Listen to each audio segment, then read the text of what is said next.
मनुष्य के संबंधों का आधार होता है अपेक्षा। अपेक्षा का मतलब किसी के द्वारा हमें किसी कार्य की पूर्ति हो जाना। जैसे माता पिता को अपनी संतान से अपेक्षा रहती है कि वो बड़े होकर उनका नाम रोशन करेगा, उज्जवल करेगा। एक मित्र को दूसरे मित्र से मित्रता करते समय अपेक्षा रहती है कि आज मैं इसके काम आया हूं तो निश्चित रूप से भविष्य में मेरे भी काम आएगा। परंतु अपेक्षा की तो नियति ही है भंग होना। क्यों?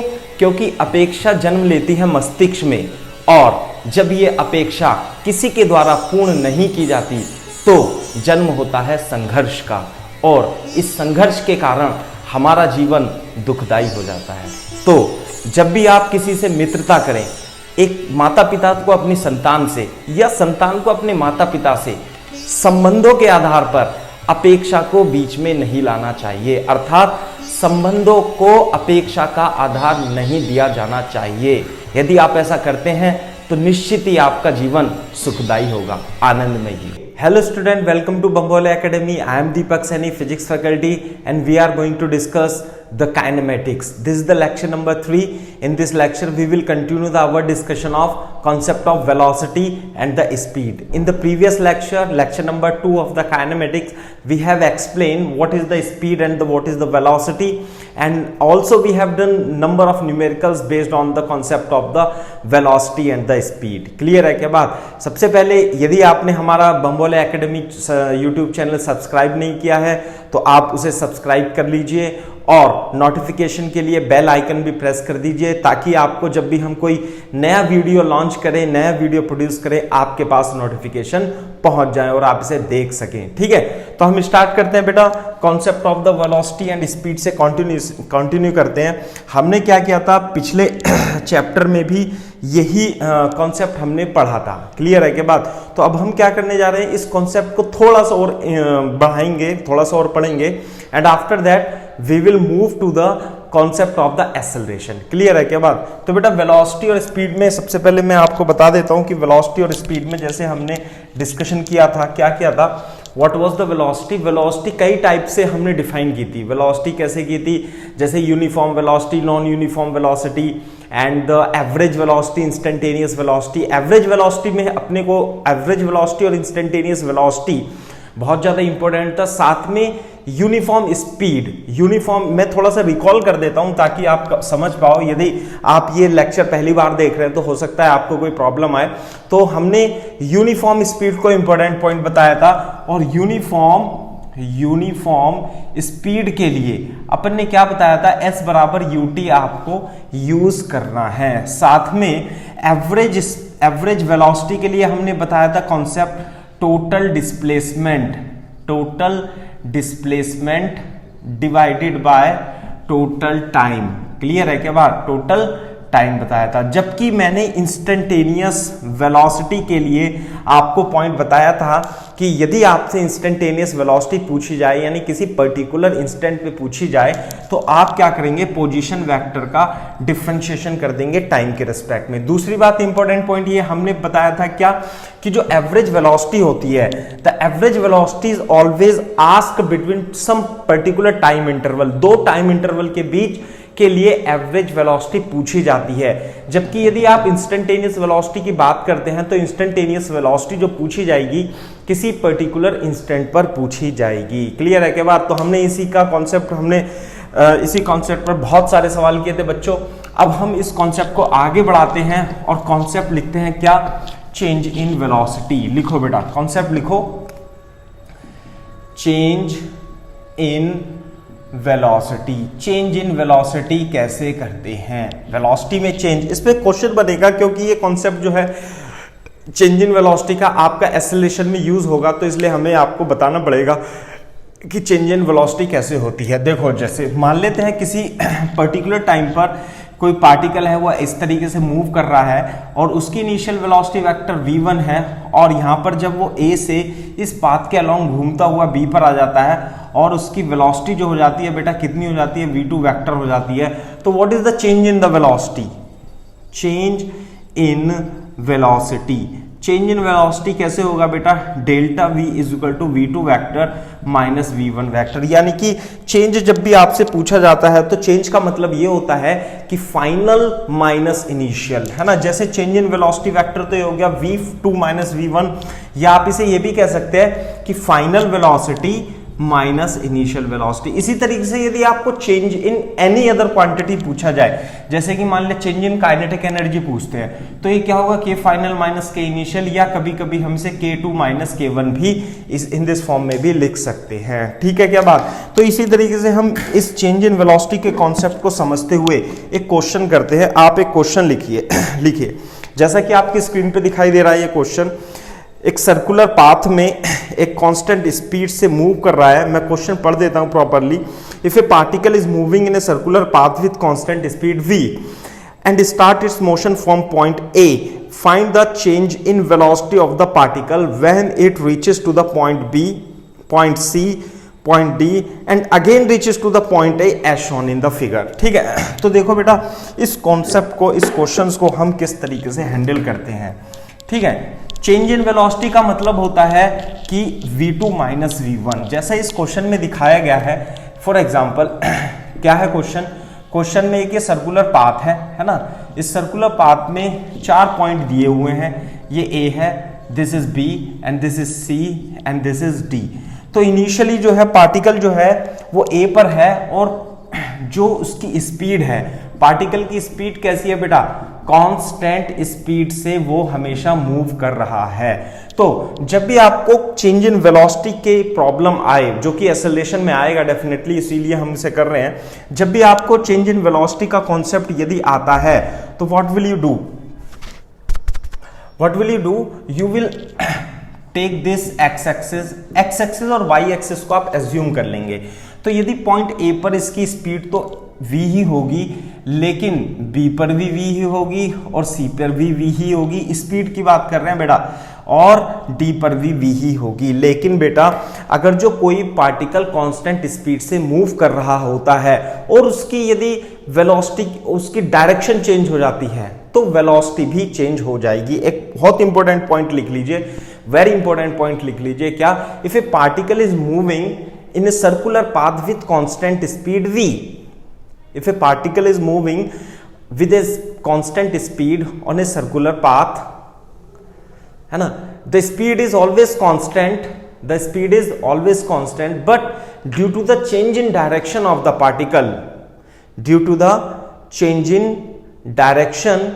particle, the velocity of the particle is changing at every instant। The velocity is changing at every instant, हर एक इंस्टेंट पर वेलोसिटी चेंज हो जाती है। तो यदि आप देखोगे A पर और B पर दोनों की वेलोसिटी, स्पीड तो क्या है, सेम है, लेकिन वेलोसिटी अलग अलग होंगी। क्यों? क्योंकि डायरेक्शन डिफरेंट हो गई। तो यदि आप यहाँ पर इसकी वेलोसिटी बेटा v1 मान लेते हो, this is the v1 vector, है ना, और यहाँ पर वेक्टर v2 मान लेते हो, और यहाँ पर वेक्टर v3 मान लेते हो, और यहाँ पर वेक्टर v4 मान लेते हो, तो स्पीड तो सेम है। इसका मतलब v1 वेक्टर का मैग्नीट्यूड, v2 वेक्टर का मैग्नीट्यूड, v3 वेक्टर का magnitude is equal to v4 vector का magnitude is equal to v। यानी कि v1, v2, v3 vector velocity जो है वो वेक्टर क्वांटिटी होती है, और उनके मैग्नीट्यूड क्या है, सेम है, क्योंकि कांस्टेंट स्पीड से है। लेकिन हमें चेंज इन स्पीड निकालनी है। जब इनिशियली तो वो a पर है, तो एट a बेटा वेलोसिटी बता सकते हो, एट a वेलोसिटी कैसे लिखेंगे, v1 वेलोसिटी कैसे लिखेंगे बेटा, देखो स्पीड तो कितनी है बेटा, इसकी स्पीड तो है v, है ना, v1 का मोड कितना है बेटा v, और डायरेक्शन किधर है, इधर y कैप। यदि आप इसे x एक्सिस और इसे y एक्सिस अज्यूम कर लें, तो v1 को क्या लिखेंगे, v1j cap. This is the velocity at b। Velocity कैसे लिखेंगे बेटा, वेलोसिटी v2, इसकी डायरेक्शन इधर है, इसे आपने x एक्सिस अज्यूम करा है, तो ये क्या हो जाएगा, मैग्नीट्यूड तो v है, लेकिन ये हो जाएगा minus i cap, that is minus i cap is the correct answer, minus vi cap. इसी तरीके से यदि हम c की बात करें तो c पर जो वेलोसिटी है बेटा वो v3 हो जाती है, लेकिन वो डायरेक्शन नीचे की ओर है, जबकि आपने y एक्सिस ऊपर की ओर एज्यूम किया हुआ है, तो ये हो जाएगा माइनस वी जे कैप। इसी तरीके से एट डी की हम बात करें, है ना, at D is sorry A B C this is D, at D की बात करें तो v4 जो वेलोसिटी होगी वो किधर है, x एक्सिस की डायरेक्शन में है। मैग्नीट्यूड तो v4 का भी कितना होगा, v ही होगा, लेकिन ये x एक्सिस की डायरेक्शन में तो ये हो जाएगी i कैप। क्लियर है क्या मत? तो इस तरीके से जब भी आपसे चेंज इन वेलोसिटी का क्वेश्चन पूछा जाए तो यदि टफ क्वेश्चन पड़ जाता है, आसानी तो ऐसे ही कर देते हैं, तो आप उसे x एक्सिस और y एक्सिस में कन्वर्ट करके i j k की टर्म में यूज करेंगे। अब देखिए अब हम इसे कैसे करते हैं, ठीक है। देखो बेटा कैसे हम करते हैं कि हमें निकालना है, इनिशियली तो वो a पर था, when particle is reached eight b। यदि ये b पर पहुंच जाता है तो चेंज इन वेलोसिटी कितनी होगी बेटा, डेल्टा v होगी v2 vector minus v1 vector. बेटा v2 वेक्टर कितना है बता सकते हो, v2 vector is, this is the v2 vector, कितना है बेटा, minus v i cap minus what is v1 vector, this is the v1 vector, this is v j cap. So what is the change in velocity, minus v common लेकर के i cap plus j cap. So this is the change in velocity when it reaches at d। इसी तरीके से आप क्या कर सकते हो, when particle reaches at c। तो यदि आप c की बात करते हो तो c पर देख लेते हैं कैसे निकालेंगे। c पर निकालने के लिए डेल्टा v क्या होगा बेटा, v3 माइनस v1। v3 का मतलब है vc, c पर वेलोसिटी कितनी है बेटा, v3 minus vj cap minus v1 velocity तो कितनी थी, ऊपर की ओर थी, और ये थी आपकी vj कैप, तो this is minus 2vj cap. Clear है क्या बात, डेल्टा v। तो ये आ जाती है वेलोसिटी, ठीक है।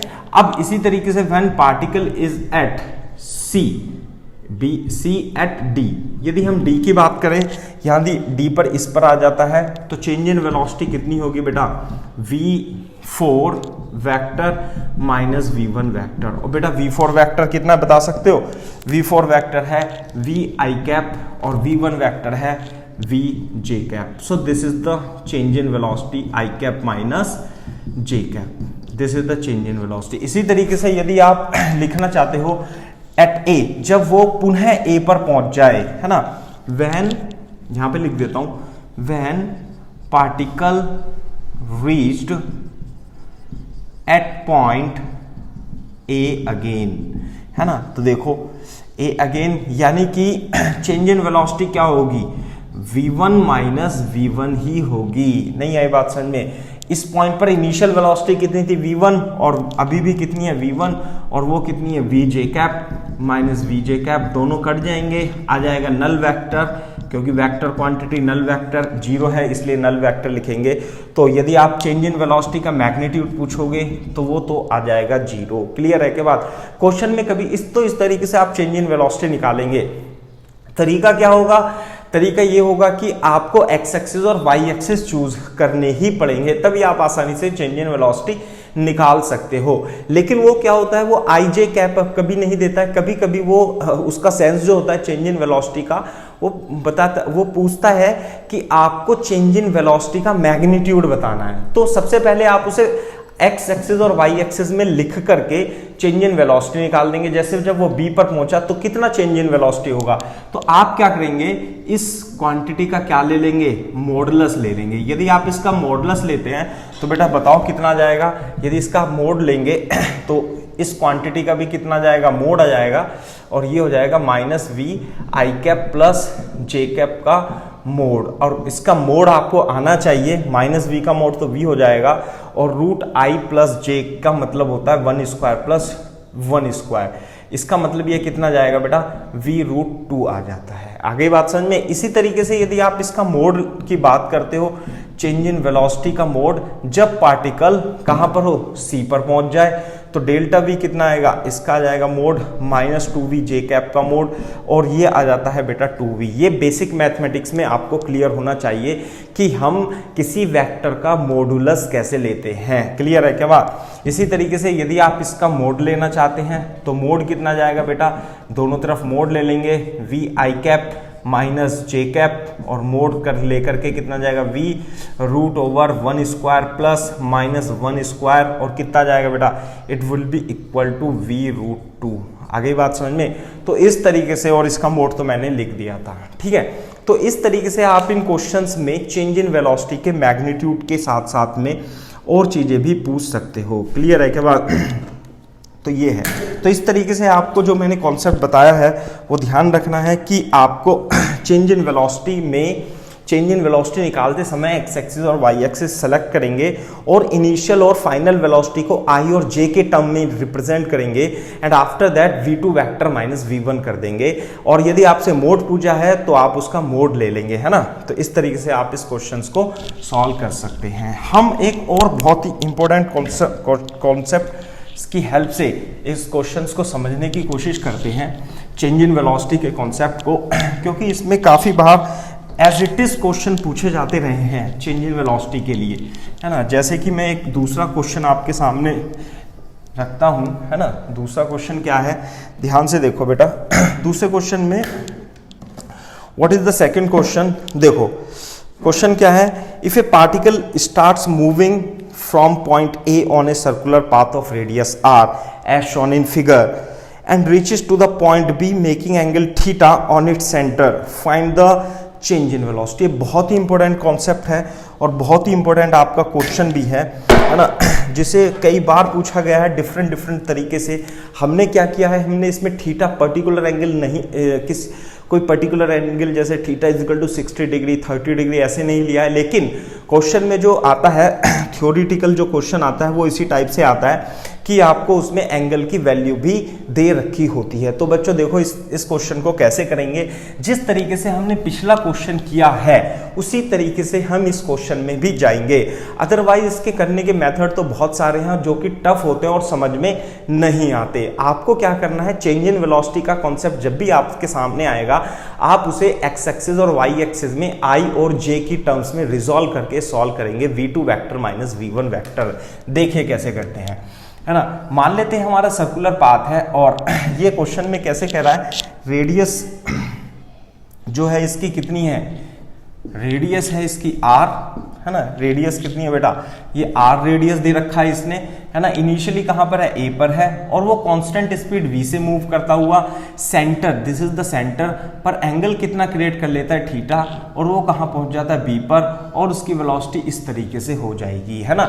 मान लेते हैं यहां पर वेलोसिटी इसकी कितनी है बेटा, v1 है और यहां पर इसकी वेलोसिटी v2 है। v1 और v2 वेलोसिटी सेम नहीं होगी, लेकिन ये कांस्टेंट स्पीड से मूव कर रहा है, इसलिए v1 का मैग्नीट्यूड और v2 का मैग्नीट्यूड तो बराबर हो जाएगा, लेकिन डायरेक्शन सेम नहीं होगी। अब इसे ध्यान से देखिए बेटा, हम इसे किस तरीके से सॉल्व करते हैं, थोड़ा सा आपको मेहनत करनी पड़ेगी। कैसे, मैंने क्या बताया, जब भी आपको चेंज इन वेलोसिटी का कॉन्सेप्ट आपके यदि सामने आता है तो what will you do, change in velocity का कॉन्सेप्ट सामने आता है तो आप क्या करेंगे, एक्स एक्सिस और वाई एक्सिस में रिजॉल्व कर देंगे, ठीक है।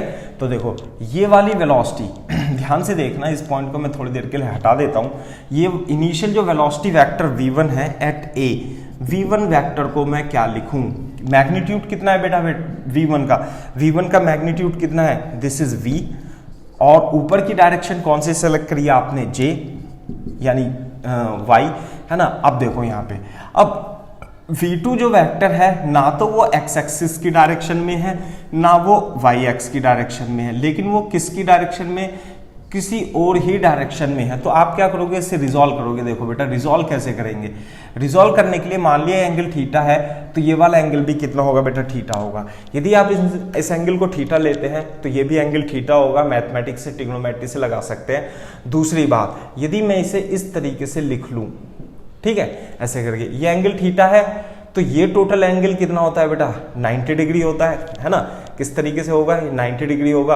अब ये कितना हो जाएगा, जैसे मैं आपको यहाँ पे बना के दिखा देता हूँ एक बार से, ऐसे करके है ये, दिस इज लाइक दिस, ये this velocity is perpendicular to this radius vector, isn't it. तो ये 90 डिग्री है तो ये कितना है बेटा, थीटा है, तो ये थीटा है, तो ये वाला कितना एंगल होगा, 90 माइनस थीटा।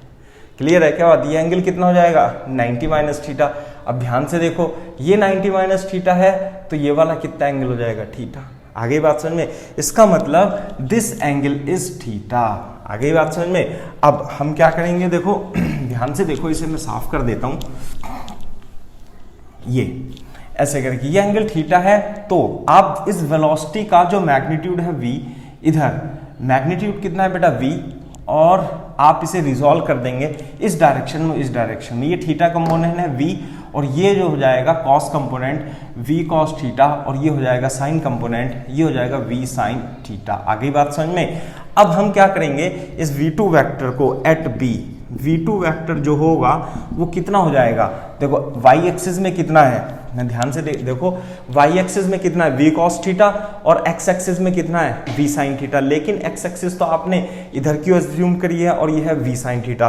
तो कैसे लिखेंगे बेटा, v2 वेक्टर को जो हम लिखेंगे, हम लिखेंगे minus v sin theta i cap plus J component कितना है v cos theta j cap. ये तो माइनस i कंपोनेंट हो जाता है और ये j कंपोनेंट हो जाता है, v2 वेक्टर ये आ जाता है। अब देखो, जैसे हमने प्रीवियस क्वेश्चन के लिए किया था कि जब हमें चेंज इन वेलोसिटी निकालनी होती है तो चेंज इन वेलोसिटी कितनी होती है बेटा, चेंज इन वेलोसिटी का फॉर्मूला होता है v2 माइनस v1 वेक्टर होता है। तो v2 वेक्टर कितना है, v2 वेक्टर है हमारे पास, कितना वेक्टर है बेटा, v2 vector is equal to minus v sine theta i cap plus v cos theta j cap minus what is the v1 vector, this is v j cap. Clear है क्या बात। अब ध्यान से देखो, j कैप वाले एक साथ ले लेंगे, i कैप वाले एक साथ ले लेंगे, v sine theta i cap plus v common लेकर के cos theta minus 1 j cap आपके सामने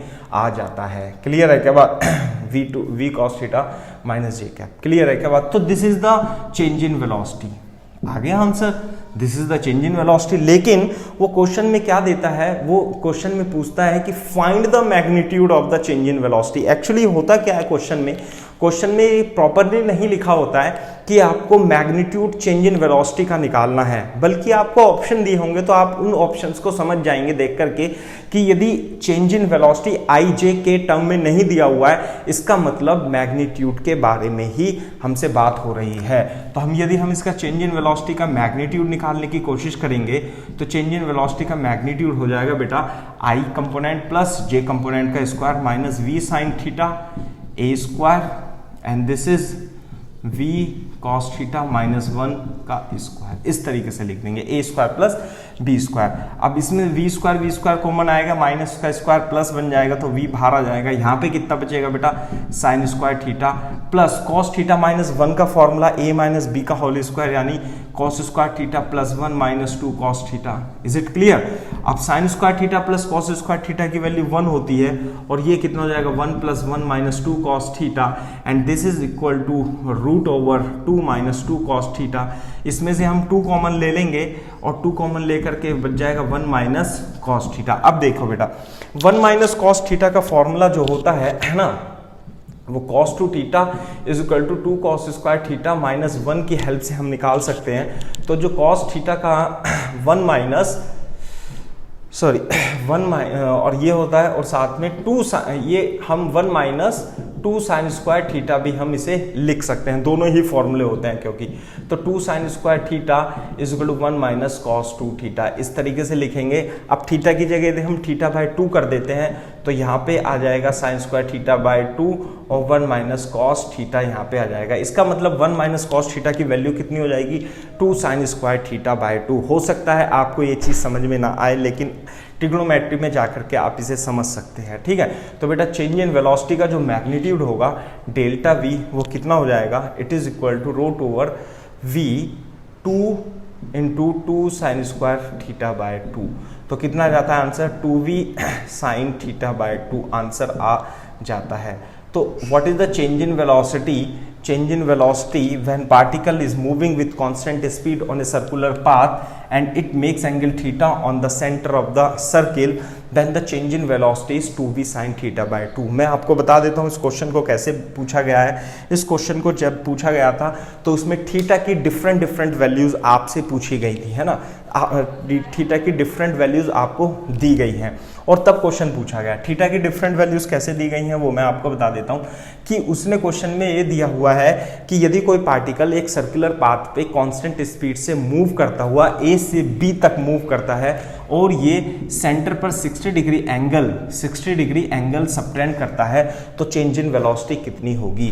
तो मैं आपको सजेस्ट करूंगा कि आप इस पर्टिकुलर क्वेश्चन के लिए 2v sin theta by 2 change in velocity का फॉर्मूला याद कर लीजिए और आपका है ना आंसर बिल्कुल आसान आ जाएगा। तो चेंज इन वेलोसिटी होती है 2v sin थीटा बाय 2 और थीटा की वैल्यू कितनी है बेटा 60 degree, this is 2 sin 60 by 2 और ये हो जाएगा 30 डिग्री और sin 30 की वैल्यू होती है 1/2। तो चेंज इन वेलोसिटी का आंसर आ जाता है v। This is the thing. तो इस तरीके से आप इन क्वेश्चंस को बहुत ही आसानी से कर सकते हो। क्लियर है क्या बात? तो चेंज इन वेलोसिटी का कॉन्सेप्ट निकालने के लिए आपको क्या करना पड़ेगा, आपको एक्स एक्सिस और वाई एक्सिस सेलेक्ट करके वेलोसिटीज को आई और जे की टर्म में लिखने के बाद आपको v2 वेक्टर लिखना पड़ेगा, v1 वेक्टर लिखना पड़ेगा और चेंज इन वेलोसिटी के लिए v2 vector minus v1 vector कर देंगे तो आंसर आ जाएगा। इसी तरीके से हमारे पास एक दूसरा क्वेश्चन है, वो भी बहुत अच्छा क्वेश्चन है। क्वेश्चन क्या है देख लीजिए। ये क्वेश्चन है, एक car runs at a constant speed on a circular track of radius 100 metre taking time 62.8 second for every circular loop. The average velocity and average speed for each circular lap is respectively, है ना। ये question आया हुआ है, ये question NEET में आया हुआ है बेटा, है ना। मैं आपको समझा देता हूँ इस क्वेश्चन का मायना क्या है कि एग्जाम्पल देखो, ये सर्कुलर है, सर्कुलर पाथ है और रेडियस कितनी है इसकी 100 मीटर है और यहाँ से कांस्टेंट स्पीड से मूव करता है, यानी कि यूनिफॉर्म सर्कुलर मोशन करता हुआ मूव कर रहा है और स्पीड तो हमने इसकी v मान लिया कांस्टेंट स्पीड v है। a से ऐसे जाता है और फिर a पर आ जाता है, ठीक है बात। तो a से a पर आ जाता है, टोटल टाइम लगता है 68, कितना लगता है 62.8 सेकेंड लगता है। आगे बात समझ में। तो अगर जो ये कांस्टेंट स्पीड का क्वेश्चन आ गया, कांस्टेंट स्पीड से यदि पार्टिकल मूव करता है तो उसके लिए हम यूज करते हैं s equal to U T. Clear है बात? तो बेटा u कितना आ जाएगा, u आ जाएगा s अपॉन टी। और यदि हम s की बात करें तो इसने पाथ कितना ट्रेवल करा बता सकते हो? s होगा 2 पाई r की जगह 100 is equal to 200 pi metre is the distance travelled by the particle. Clear है क्या बात? तो बेटा जो यूनिफॉर्म स्पीड हो जाएगी यानी कि v is equal to s is equal to 200 pi और टोटल टाइम कितना है बेटा 62.8।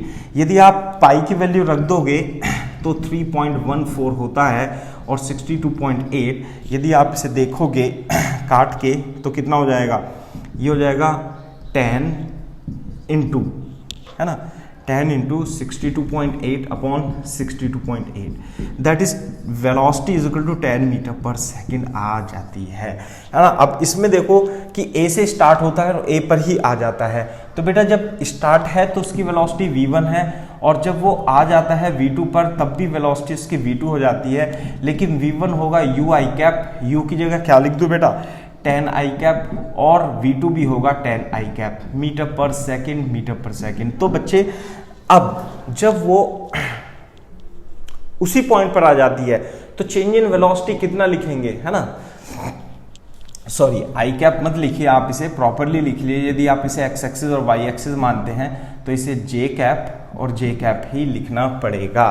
तो v2 वेक्टर कितना हो जाएगा बेटा, v2 वेक्टर हो जाएगा 10 जे कैप और v1 वेक्टर हो जाएगा 10 जे कैप, दोनों ही इक्वल हैं यानी 10 जे कैप माइनस 10 जे कैप, तो 0 वेक्टर आंसर आ जाता है। तो चेंज इन वेलोसिटी देखो जैसे मैंने बताया था, नल वेक्टर की जगह क्या लिखा हुआ ऑप्शन में 0 लिखा हुआ है। एवरेज वेलोसिटी क्या होता है बेटा, हाँ अभी तो हमारे पास एवरेज वेलोसिटी है। तो एवरेज स्पीड देखो एक बहुत इंपॉर्टेंट पॉइंट है इसमें, चेंज इन वेलोसिटी तो हमने निकाल लिया, अब मैं आपसे बात करता हूं टोटल टाइम कितना लग रहा है। टोटल टाइम तो हमें पता है, हमसे पूछा है एवरेज स्पीड, एवरेज वेलोसिटी। बताओ बेटा एवरेज वेलोसिटी कितना है। एवरेज वेलोसिटी का फॉर्मूला होता है total displacement divided by total time. और टोटल डिस्प्लेसमेंट कितना है, यदि वो ए से स्टार्ट करता है और ए पर ही आ जाता है तो टोटल डिस्प्लेसमेंट होता है 0 और टोटल टाइम था 62.8 सेकेंड, है ना। तो आंसर कितना आ जाता है, वी एवरेज आंसर आ जाता है 0। क्लियर है बात। अब देखो ध्यान से सुनना, जो मैं बात बोलने वाला हूं इसमें एवरेज स्पीड भी पूछी है। यदि कोई कार या पार्टिकल कांस्टेंट स्पीड से मूव कर रही है, यदि कोई कार या पार्टिकल या ऑब्जेक्ट कांस्टेंट स्पीड से मूव लगातार कर रही है, तो उसकी एवरेज स्पीड और उसकी जो कांस्टेंट स्पीड है यानी इंस्टेंटेनियस स्पीड है वो सेम होते हैं। ये कांस्टेंट स्पीड से मूव कर रही है तो कांस्टेंट स्पीड ही इसकी एवरेज स्पीड भी होगी। यानी कि आंसर क्या आएगा बेटा, आंसर आएगा 10 मीटर पर सेकेंड, है ना। लेकिन यदि हम फॉर्मूले से जाएं कि एवरेज स्पीड का सर आपने फॉर्मूला बताया था उसकी हेल्प से करके दिखाओ, तो कैसे करेंगे। Average speed is nothing but total distance cover divided by total time. बेटा टोटल डिस्टेंस कितनी है 2πr और टोटल टाइम कितना है बेटा 62.8, है ना। और अगर जो हम r की बात करें तो ये हो जाएगा 2π कितना हो जाएगा 6.28 इंटू, और ये हो जाएगा कितना आ गया 10 मीटर पर सेकेंड। इसका मतलब एवरेज स्पीड और average instantaneous speed in case of constant speed यानी in case of uniform speed क्या सेम रहते हैं। फॉर एग्जांपल यदि मैं आपको एक बहुत ही अच्छा एग्जांपल बताता हूँ, आप ध्यान में रखिएगा। मैं ऐसे पॉइंट जो है हर एक कोई टीचर नहीं बताता है, हर जगह निकलते नहीं इस टाइप के कॉन्सेप्ट समझ में आते हैं। जैसे कि मान लिया आप अपने घर से निकले कार लेकर के, और कार को आपने हमेशा 30 किलोमीटर पर आवर की स्पीड पे रखा। आप पूरे शहर में चक्कर लगाकर आ गए और हमेशा आपने अपनी कार की स्पीड को कितना रखा 30 किलोमीटर पर आवर। तो आपने total distance, total time different हो सकता है। मान लिया आप 1 घंटे बाद आए या आप 2 घंटे बाद आए, लेकिन इस केस में एवरेज स्पीड और आपकी इंस्टेंटेनियस यूनिफॉर्म स्पीड सेम आएगी। बस इस बात को ध्यान में रखना है क्या, कि यदि आप कांस्टेंट स्पीड से मूव कर रहे हो तो कांस्टेंट स्पीड यानी इंस्टेंटेनियस स्पीड ही आपकी एवरेज स्पीड के बराबर होगी। इस चीज को हमेशा आप ध्यान में रखेंगे और सवाल सॉल्व करेंगे तो definitely you will be benefited. ठीक है, अब हम एक दूसरा क्वेश्चन करते हैं। दूसरे क्वेश्चन में देखिए क्या है a particle moves along a straight line OX at a time t in second and distance x in meter of the particle from O is given by x is equal to 40 plus 12t minus t cube. How long would the particle travel before come to rest? ये भी आपका जो question है ये भी NEET में आया हुआ क्वेश्चन है। ऐसा नहीं है कि नीट में नहीं आया है ना बेटा, ये भी नीट में आया हुआ क्वेश्चन है। कैसे, मैं इस क्वेश्चन को बहुत अच्छे तरीके से आपको सॉल्व करने की कोशिश करूंगा, क्योंकि इस कॉन्सेप्ट से, इस क्वेश्चन से आपके काफ़ी हद तक कॉन्सेप्ट क्लियर हो जाएंगे। फॉर एग्जांपल उसने डिस्प्लेसमेंट दे रखा है या डिस्टेंस दे रखी है, कितनी दे रखी है 40 plus 12t minus t cube, इस तरीके से उसने दिया हुआ है। क्लियर है क्या बात। अब देखो, तो यदि आपके पास डिस्टेंस और डिस्प्लेसमेंट है तो ये x as a function of time t है। मैं इसे ऐसे बोलता हूँ, पोजीशन या distance displacement of the particle is given as a function of time t 40 plus 12t minus t cube. अब यदि आपको इसकी इंस्टेंटेनियस वेलोसिटी निकालनी है तो what you have to do, you have to differentiate the displacement with respect to time t and definitely you will get the instant velocity vt, है ना। तो यदि आप इसे डिफरेंशिएट करेंगे तो कितना आ जाता है बेटा, ये आ जाएगा आपका कितना, कांस्टेंट का डिफरेंशिएशन 0 होता है और t का डिफरेंशिएशन 1 होता है, t क्यूब का डिफरेंशिएशन 3t स्क्वायर हो जाता है। तो velocity as a function of time t 12 minus 3t square आ जाता है। क्वेश्चन में क्या दिया गया है कि how long would the particle will travel before come to rest. Before come to rest का मतलब है कि ये रुकने से पहले कितनी डिस्टेंस ट्रेवल कर लेगा। तो रुकने के लिए कंडीशन क्या होगी कि वेलोसिटी क्या हो जाए बेटा, 0 हो जाए। तो हम उसकी हेल्प से क्या निकाल लेंगे, टाइम निकाल लेंगे कि कितने टाइम के बाद ये रुका है, तो t की वैल्यू +-2 आ जाती है, तो t can not be equal to -2 because it is time, therefore t is equal to 2 second के बाद पार्टिकल की वेलोसिटी 0 हो जाती है, यानी पार्टिकल रुक जाता है। अब मैं इसका आपको डायग्राम बना करके दिखाता हूं। जैसे कि हम जितने भी क्वेश्चन कर रहे हैं काइनेमेटिक में, उस सब क्वेश्चंस में सारे पार्टिकल स्ट्रेट लाइन में मूव कर रहे हैं। इस बात को आपको ध्यान में रखना है। हम पढ़ रहे हैं motion in one dimension. One dimension का मतलब है कार मूव कर रही है सड़क पर स्ट्रेट लाइन में मूव कर रही है। यदि आप इस x as a function of time to t को देखोगे तो देखो x t is equal to 40 plus 12t minus t cube दिया हुआ है। यदि मैं at t is equal to 0 पर, है ना, यानी x t is equal to 0 पर वैल्यू प्राप्त करूं तो ये कितना हो जाएगा बेटा, दिस इज 12t और ये 12 0 माइनस 0 यानी कितना आ जाएगा 40 मीटर। यानी तो यदि हम इसे x इज इक्वल टू 0 मान लें तो t बराबर 0 पर particle x is equal to 0 पर तो बिल्कुल नहीं है। t इज इक्वल टू 0 पर पार्टिकल है, x is equal to 0, this is x axis, ये है, मान लेते हैं कार जो है वो कितनी दूरी पर है, 40 मीटर पर है। ये चीज आपको समझ में आनी चाहिए, अन्यथा आपका सवाल तो डेफिनेटली गलत होने वाला है। ठीक है, अब t इज इक्वल टू 0 पर तो यहाँ पर है, अब t is equal to 2 second पर इसकी वेलोसिटी कितनी हो जाती है, रुक जाती है। वैसे आप यहाँ पर देखो वेलोसिटी का फंक्शन देखो, is equal to 12 minus 3t square है।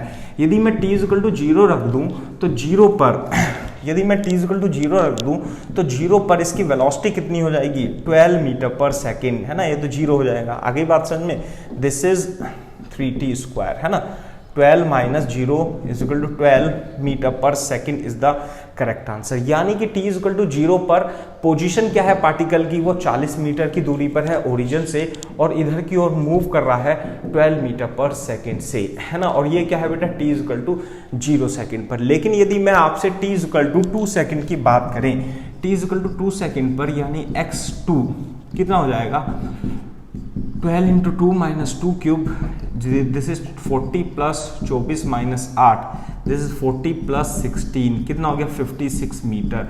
यानी कि t is equal to 2 second पर, t is equal to 2 second पर जो पार्टिकल होगा और जो कार होगा वो ओरिजिन से कितनी दूरी पर आ गई बेटा, 56 मीटर पर आ गई और कार यहाँ पर आ गई। ठीक है, इसकी वेलोसिटी कितनी होगी, t is equal to 2 second रख दो। वैसे तो हमने t is equal to 2 second निकाला ही था किसे, वेलोसिटी 0 करके, लेकिन यदि यहाँ v2 की वैल्यू निकालोगे तो 12 माइनस 3 इंटू 2 स्क्वायर, ये कितना आता है, 0 आ जाता है। यानी कि वेलोसिटी कितनी हो जाती है बेटा, 2 सेकेंड पर 0 हो जाती है। आपसे पूछा क्या गया है क्वेश्चन में, आपसे पूछा गया है t इज इक्वल टू 0 से t इज इक्वल टू 2, यहाँ पे क्या हो गया, पार्टिकल रुक गया, it is stopped. So what is the distance traveled by the particle? This is the distance traveled by the car or particle. कितने आ जाती है, इसलिए distance covered will be कितनी लिख दूं बेटा, 56 minus 40 is equal to 16 metre is the correct answer. तो आप अपने ऑप्शन में देखिए कौन सा ऑप्शन मैच करता है बेटा, 4th ऑप्शन मैच कर जाता है। तो यही तो कॉन्सेप्ट है इन क्वेश्चंस का। ठीक है, तो इन सब क्वेश्चंस को आप इस तरीके से सॉल्व कर सकते हैं। ठीक है बात, तो अब हम आगे बढ़ते हैं। ठीक है ना, ये है, तो इन सब क्वेश्चंस को हमने एवरेज स्पीड और एवरेज वेलोसिटी की हेल्प से सॉल्व किया और इंस्टेंटेनियस वेलोसिटी और इंस्टेंटेनियस स्पीड की हेल्प से भी सॉल्व किया हुआ है।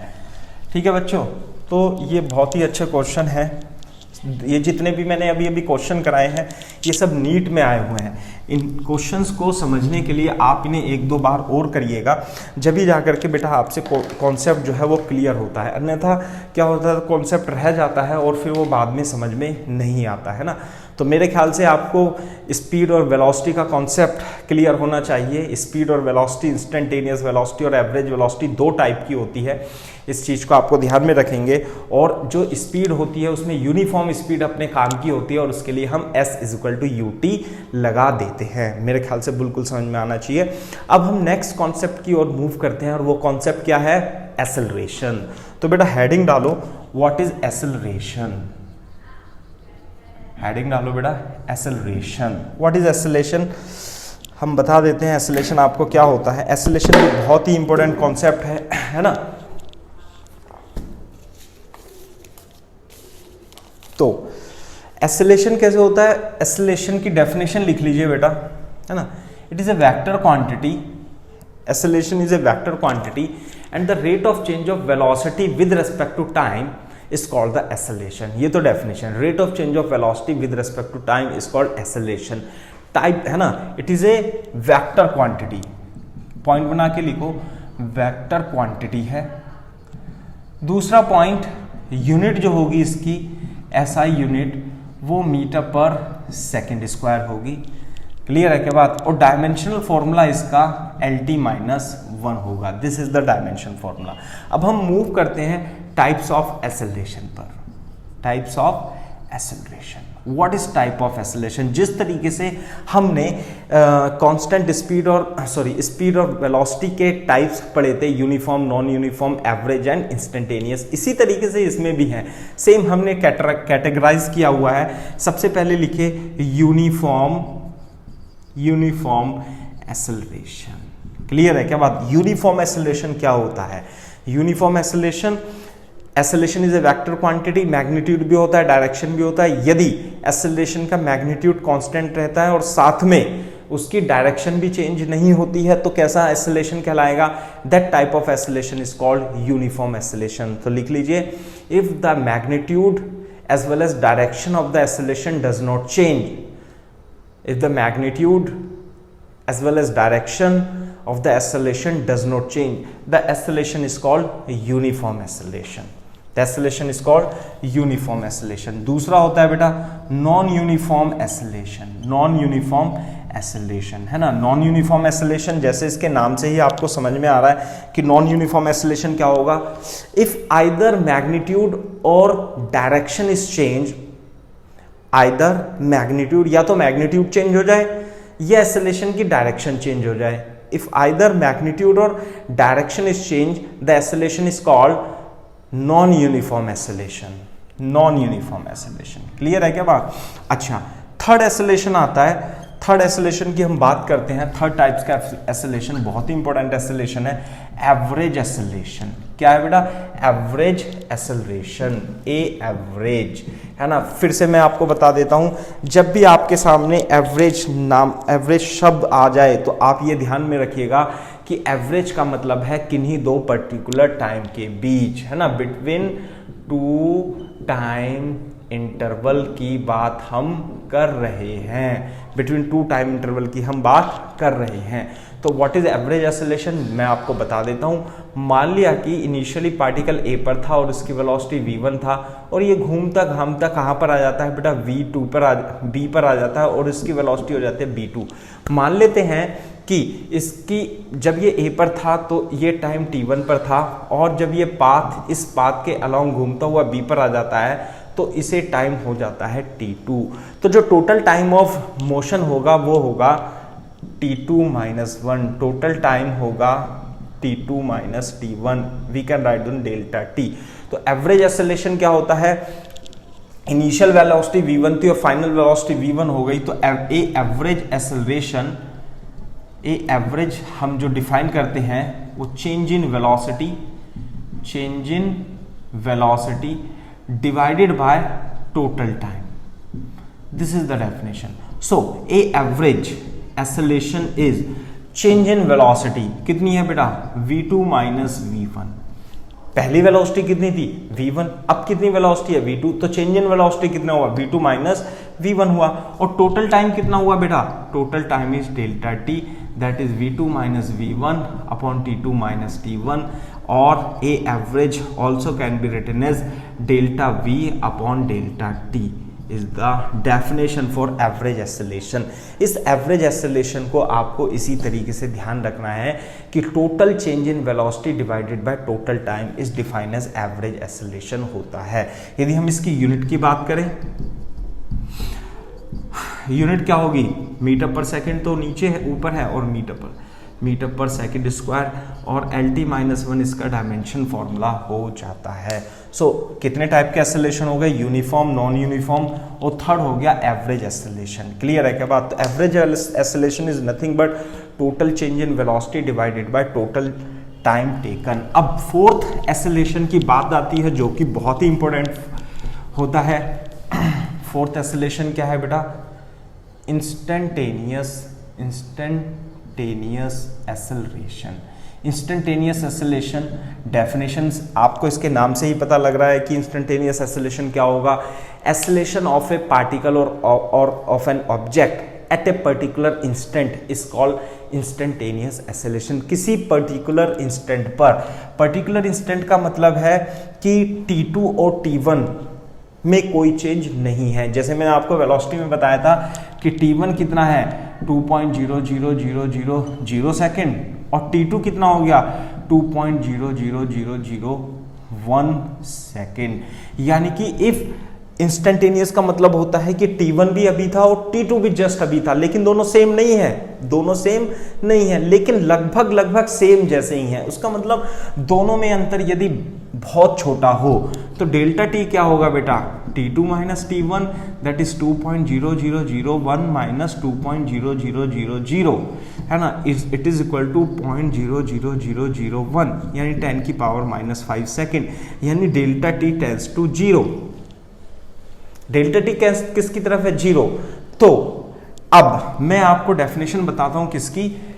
इंस्टेंटेनियस एक्सेलरेशन की डायरेक्ट डेफिनेशन। इंस्टेंटेनियस एक्सेलरेशन का मतलब होता है किसी पर्टिकुलर टाइम पर, पर्टिकुलर टाइम का मतलब होता है, देखो जैसे मान लिया ये पार्टिकल है इनिशियली ए पे था और ऐसे घूमते करते बी पर आ गया है ना, तो मान लेते हैं अब हम इस किसी इंस्टेंट की बात कर रहे हैं कि यहां पर था, तो टी और T1 भी यहीं था और T2 भी यहीं है, दोनों में अंतर कितना है? डेल्टा टी बहुत छोटा है। This is the change in time and this change in time tends to 0। Change in time if delta t tends to 0 होता है, डेल्टा टी बहुत छोटा होता है, तो चेंज इन टाइम यानी डेल्टा को हम लिख देते हैं एलिमेंटल टाइम dt। ये क्या होता है बेटा? चेंज इन टाइम, और ये होता है elemental change in time. Change in time clear है क्या बात? This is elemental change in time, this is change in time delta T. Delta T dt में कन्वर्ट हो जाता है कब? जब डेल्टा टी टेंड्स टू 0 हो, यानी कि T1 और T2 में कोई बहुत ज्यादा अंतर नहीं होना चाहिए। कितना अंतर? किस टाइप का अंतर होना चाहिए? इस टाइप का अंतर हो जाना चाहिए। Delta t should tends to 0, 10 की पावर -5 सेकेंड, जैसे मैंने अभी बोला हो भी गए है ना, पता नहीं कब सा है ना, वेरी स्मॉल टाइम इंटरवल। यदि delta T element change in time elemental change बनता है तो डेल्टा वी को क्या कहते हैं हम? डेल्टा वी डीवी में कन्वर्ट हो जाता है। This is also elemental change in velocity, this is change in velocity, this is elemental change, elemental change. तो what is the definition of the instantaneous acceleration? The definition of the instantaneous acceleration, mathematical definition of the instantaneous acceleration is the ratio of delta v to delta t when limit delta t tends to 0. क्या? What is instantaneous acceleration? The instantaneous acceleration is the ratio of change in velocity to the change in time when delta t tends to 0. और delta we किस में convert हो जाता है? DV में, delta T dt में, और इसे ही क्या कहते हैं? इंस्टेंटेनियस एक्सेलरेशन बोलते हैं। यानी कि हमारे पास जो at की वैल्यू आएगी, यानी a भी लिख सकते हैं हम इसे, और वो कितना होगा? dv/dt। इसका मतलब इंस्टेंटेनियस एक्सेलरेशन जो होता है, यदि आप वेलोसिटी को टाइम के रेस्पेक्ट में डिफरेंशिएट कर देते हैं एक बार, तो आपके पास क्या आ जाएगा बेटा? इंस्टेंटेनियस एक्सेलरेशन आ जाएगा। इसकी यूनिट भी मीटर पर सेकंड स्क्वायर होती है और डायमेंशन फॉर्मूला LT-1 होगा और ये वेक्टर क्वांटिटी होगी। आगे बात समझ में है ना? ये वेक्टर फॉर्म में भी लिख सकते हो आप इसे, dv/dt ऐसे भी लिख सकते हो, और a बराबर dv/dt भी लिख सकते हो। आगे बात समझ में? दूसरी बात, ये तो हो गया इंस्टेंटेनियस एक्सेलरेशन। इसमें हम एक चीज और आपको यहाँ पॉइंट बना करके मैं लिख देता हूँ, कैसे कि जो वेलोसिटी होती है वो dx/dt होती है, यानी कि पोजीशन का या डिस्प्लेसमेंट का एक बार टाइम के साथ डिफरेंशिएट कर दूं तो वेलोसिटी मिल जाती है, और यदि वेलोसिटी का टाइम के रेस्पेक्ट में एक बार डिफरेंशिएट कर दूं तो एक्सेलरेशन मिल जाता है। तो यदि मैं इसे दोनों ओर डिफरेंशिएट कर दूं, इस इक्वेशन को दोनों ओर विद रिस्पेक्ट टू t, तो d square x upon d t square, this is called the double differentiation of x with respect to time. क्या है ये, क्या लिखेंगे, double differentiation of x with respect to time. Clear है क्या बात? और यही क्या कहलाता है, एसिलेशन। तो एसिलेशन को D square x upon d t square भी आप लिख सकते हो, है ना। तो इसे भी, यानी कि x को 2 बार डिफ्रेंशिएट करने पर आपको क्या मिल जाता है बेटा, x को 2 बार डिफ्रेंशिएट करने पर आपको क्या मिलेगा, वेलोसिटी मिल जाती है। So this is the concept of the instantaneous acceleration. मेरे ख्याल से बिल्कुल आपको समझ में आना चाहिए। This is the concept of the instantaneous acceleration. ठीक है, ये है।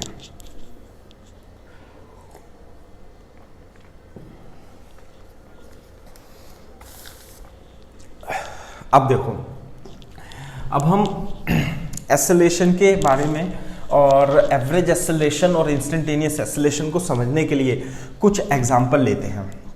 जब तक कि हम कुछ एग्जाम्पल नहीं लेंगे, डिस्कस नहीं करेंगे, तो हमें जो है कॉन्सेप्ट ऑफ एसिलेशन और इंस्टेंटेनियस और एवरेज एसिलेशन के बारे में क्लियर नहीं होगा। दूसरी बात, जब भी मैं आपसे कहता हूं कि एवरेज की हम बात करते हैं, तो एवरेज का मतलब होता है बेटा 2 टाइम इंटरवल के बीच आपसे बात पूछी जा रही है।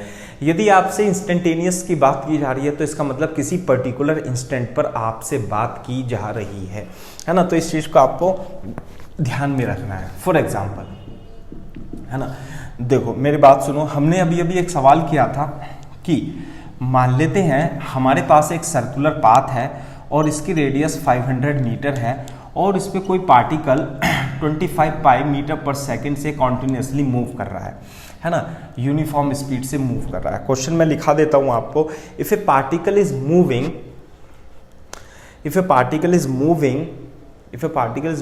on a circular track of radius 500 meter with constant speed 25 pi meter per second as shown in figure.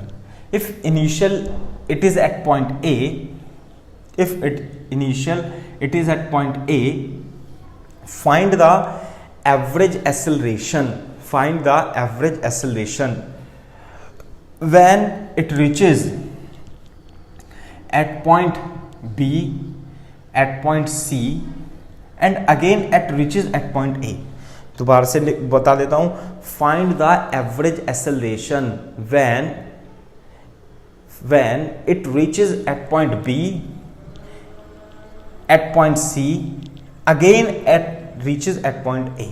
आगे बात समझ में? तो देखो एवरेज एक्सेलरेशन निकालना है। एवरेज एक्सेलरेशन ध्यान से देख लो, अभी मैंने आपको डेफिनेशन निकाली है। ए एवरेज जो होता है वो होता है आपका v2 vector minus v1 vector upon t2 minus t1 होता है, यानी कि change in velocity divided by total time, है ना। क्या डेफिनेशन लिखाई थी? Change in velocity divided by total time, ऐसे है। तो हमें चेंज इन वेलोसिटी निकालनी है, तो चेंज इन वेलोसिटी का कॉन्सेप्ट हमने शुरू में बताया था। वो कैसे करना है, हमें इसे एक्स एक्सिस और वाई एक्सिस मान लेना है। ठीक है, एक्स एक्सिस और वाई एक्सिस मानने के बाद अपने को क्या करना है कि वेलोसिटी जब ए पर है तो मैं मान लेता हूँ v1 वेक्टर, तो ऊपर की ओर वाई एक्सिस है तो 25 पाई जे कैप मीटर पर सेकंड हो जाएगा। एक तो ये पॉइंट हो जाता है। जब वो v पर है ना, तो मैं इसे वेलोसिटी ऑफ a चलो v1 ही लिख रहे थे। v पर है तो इसकी वेलोसिटी v2 वेक्टर हो जाती है और ये x एक्सिस के अपोजिट डायरेक्शन में है और मैग्नीट्यूड तो इसका क्या है 25 pi I cap metre per second हो जाएगा। जबकि c पर जो वेलोसिटी होगी इसे मैं v3 वेक्टर लिख देता हूँ और ये हो जाएगा -25 पाई जे कैप मीटर पर सेकंड, इस तरीके से हो जाता है। तो अब हम क्वेश्चन करते हैं इसमें, व्हेन इनिशियल वेलोसिटी कितनी थी इसकी 25 पाई जे कैप, हमें निकालना है एवरेज एक्सेलरेशन। जब वो ए से बी तक पहुंचे तो ए एवरेज एक्सेलरेशन क्या होगा, velocity of b minus velocity of a divided by t2 minus t1, total time बताना है अपने को। तो देखो टोटल टाइम कैसे निकालेंगे, टोटल टाइम निकाल लेते हैं पहले, है ना। टोटल टाइम कैसे निकालेंगे, एक कांस्टेंट स्पीड से मूव कर रहा है, कैसे, कांस्टेंट स्पीड से मूव कर रहा है। यदि कोई पार्टिकल कांस्टेंट स्पीड से मूव कर रहा है ऐसे 25 पाई मीटर पर सेकंड से, तो ये एक चक्कर लगाने में, पूरा लगाने में कितना टाइम लेगा, कांस्टेंट स्पीड की बात है यानी यूनिफॉर्म स्पीड की बात है तो s इक्वल टू ut लगाते हैं, टाइम आ जाता है s अपॉन u यानी डिस्टेंस अपॉन वेलोसिटी। डिस्टेंस कितनी होगी 2 पाई r, टोटल u कितना होगा, u है इसका 25 पाई, पाई से पाई कट गया और 2r कितनी है 500 और ये कितना है 25, 25 दूनी 50, तो टोटल टाइम आ जाता है 40 सेकेंड। इसका मतलब कि एक चक्कर को लगाने में कितना टाइम लगता है 40 सेकेंड, तो 1 क्वार्टर को लगाने में 10 सेकेंड लगेगा, यहाँ भी 10 सेकेंड लगेगा, यहाँ भी 10 सेकेंड लगेगा और यहाँ भी 10 सेकेंड लगेगा, यानी कि A से B तक आने में टोटल टाइम कितना लगता है 10 सेकेंड लगता है। इसे आप और तरीके से भी निकाल सकते हो, आपकी इच्छा है। तो A से B तक की हम बात करें तो जो टोटल टाइम लगेगा वो 10 सेकेंड लगेगा।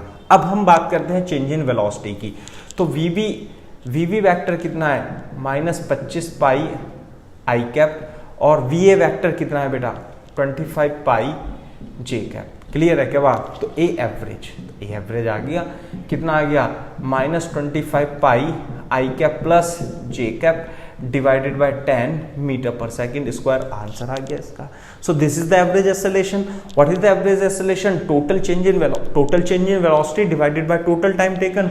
तो total change in velocity total time कर दिया, एवरेज एक्सेलरेशन आ गया। लेकिन वो क्या पूछता है आपसे, मैग्नीट्यूड पूछता है, इसलिए आप क्या करोगे इस एवरेज एक्सेलरेशन का मैग्नीट्यूड ले लोगे और यानी इसका मैग्नीट्यूड यदि आपको निकालना है तो ये 25 पाई अपॉन 10 और ये आ जाएगा √1 square plus 1 square that is 25 pi √2 upon 10, थोड़ा 10 से भी काट लें हम इसे, तो 5 पाई √2 अपॉन कितना 2, यानी कि 5 pi by √2 is the correct answer. Metre per second square भी आप लिख सकते हो। तो इस तरीके से आप इसका एवरेज एक्सेलरेशन निकाल सकते हो।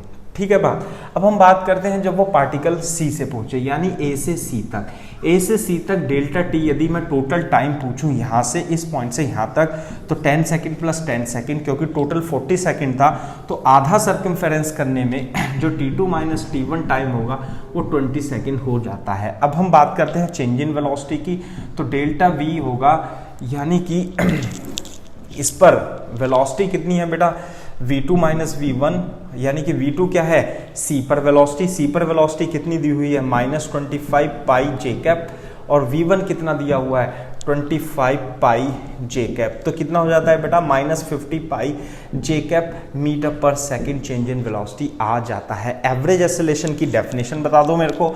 एवरेज एक्सेलरेशन जो होता है A से C की हम बात कर रहे हैं v2 vector minus v1 vector upon t2 minus t1, यानी change in velocity divided by total time. यदि हम टोटल टाइम की बात करें तो 20 सेकेंड है और चेंज इन वेलोसिटी की बात करें तो this much metre per second है ना। हम इसे काट देते हैं। सो दिस इज एवरेज एक्सेलरेशन, कितना आ गया -5/2 पाई जे कैप आ गया। यदि इसकी मैग्नीट्यूड की आप बात करते हो जो कि हमेशा पूछा जाता है तो मैग्नीट्यूड इसका लेंगे तो 5/2 पाई that is 2.5 pi metre per second square इसका आंसर आ जाता है। So this is the answer in case of A to C। Clear है क्या बात? तो यही वाला तो कॉन्सेप्ट है। तो इस तरीके से आपको क्या एवरेज एक्सेलरेशन निकालना है। बहुत सारे क्वेश्चंस में एवरेज एक्सेलरेशन निकालना है ना।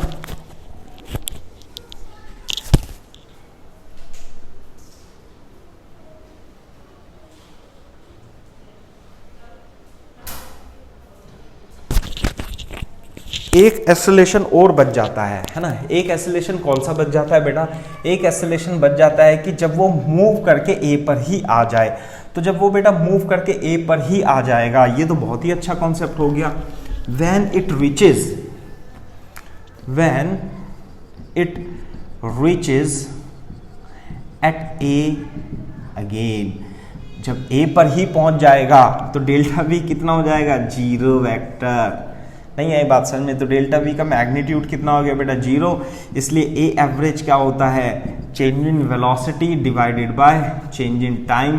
टोटल टाइम तो 40 सेकेंड आ जाता है जब A से A की ओर मूव करता है, लेकिन चेंज इन वेलोसिटी 0 है तो इसलिए एवरेज एक्सेलरेशन का मैग्नीट्यूड कितना आ जाता है 0 आ जाता है। तो इस चीज़ को आपको ध्यान में रखना है ना। एवरेज एक्सेलरेशन कितना हो जाता है 0 हो जाता है। क्लियर है? तो this is the way how to find the average acceleration. Average acceleration, average की बात करें किन्हीं दो पर्टिकुलर टाइम इंटरवल के बीच में पूछा जाता है ना, तो change in velocity divided by change in time. इसी प्रकार से मैं एक दूसरा इंपॉर्टेंट क्वेश्चन आपके सामने कर रहा हूं, है ना, और ये क्वेश्चन बेटा बहुत पूछा जाता है, लेकिन बच्चों को क्या है, कॉन्सेप्ट तो क्लियर होते नहीं है और वो कुछ भी कर देते हैं और आंसर उनका गलत आ जाता है, जबकि ये बहुत ही इंपॉर्टेंट और अच्छा कॉन्सेप्ट है। क्वेश्चन कैसे है, क्वेश्चन लिख लीजिए। पहले मैं आपको क्वेश्चन बता देता हूं। मान लेते हैं कि हमारे पास कोई कार है ऐसे करके, है ना, और सपोज ये ईस्ट है, ये वेस्ट है, ये नॉर्थ है, ये साउथ है ना। पहले ये 30 किलोमीटर पर आवर से चल रही थी कार इधर की ओर, और थोड़ी देर बाद ये कैसे मूव करी कैसे नहीं मूव करी हमें उससे चीज मतलब नहीं है। इनिशियली ये 30 किलोमीटर पर आवर ईस्ट से चल रही थी और आफ्टर t=half an hour ये मूव करने लगती है नॉर्थ की तरफ 40 किलोमीटर पर आवर से। That's the question. You have to find the average acceleration. ठीक है, क्वेश्चन लिख लीजिए। क्वेश्चन क्या है, if a car is moving towards east with speed 30 kilometre per our.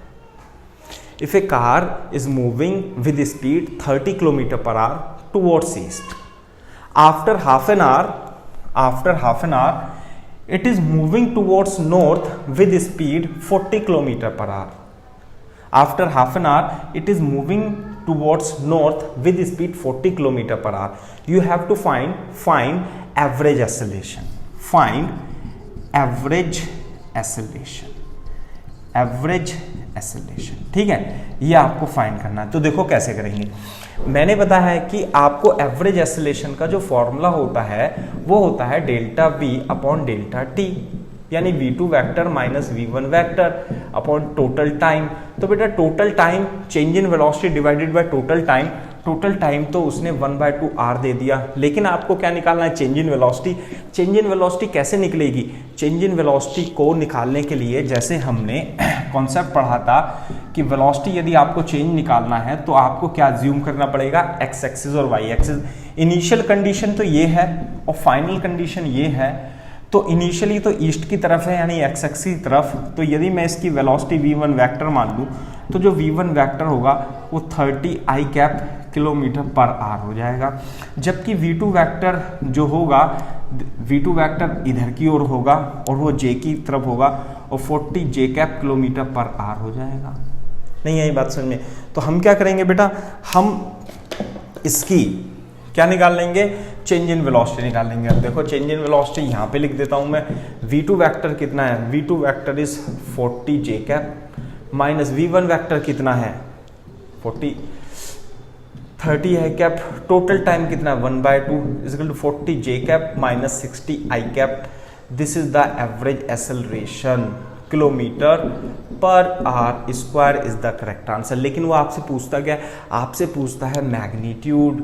तो मैग्नीट्यूड की बारी आती है तो आप इसका क्या कर देंगे, मैग्नीट्यूड और 40 स्क्वायर प्लस माइनस 60 स्क्वायर, यानी कि ये आ जाता है आपका 4 चौक 16 और 6 छिंग 36। तो कितना आ जाएगा बेटा, एक मिनट 3 दूनी 6, 80 आ जाता है बेटा। ये कितना जाएगा 80। मेरे तो आंसर याद है ना, इसलिए मेरे को 8 8 64 कितना जाता है, ये 10,000 आ जाता है। और ये 100 किलोमीटर पर आवर स्क्वायर का एवरेज एक्सेलरेशन आ जाता है। इस बात को आप समझ लीजिए ध्यान से। क्लियर है क्या बात? तो इस तरीके से आपको एवरेज एक्सेलरेशन के बारे में निकालना होता है। तो एवरेज एक्सेलरेशन कैसे निकालेंगे बेटा, एवरेज एक्सेलरेशन हमने जो पढ़ा है, average acceleration total change in velocity निकाल करके टोटल टाइम से आप कर दीजिएगा divide, then definitely you will get the average acceleration. अब हम मूव करते हैं इंस्टेंटेनियस एक्सेलरेशन के कॉन्सेप्ट पर। इंस्टेंटेनियस एक्सेलरेशन के बारे में अपन ने आपको बता दिया था कि इंस्टेंटेनियस एक्सेलरेशन कैसे निकलता है। इंस्टेंटेनियस एक्सेलरेशन की बात करें तो वेलोसिटी को यदि आप टाइम के रिस्पेक्ट में डिफरेंशिएट कर देते हैं तो you will get the instantaneous acceleration. तो आप इसे समझने के लिए एक क्वेश्चन लिख लीजिए, है ना। फॉर एग्जांपल लिखो question, if a particle is moving in straight line and its velocity is given by, if a particle is moving in a straight line and its velocity is given by, board पे देखो, is given by v equal to 2t square plus 3t plus 1, है ना। Find velocity at t equal to 1, find acceleration at t equal to 1 second and t equal to 2 second. ये आपका है first part. Second part बहुत ही important, average acceleration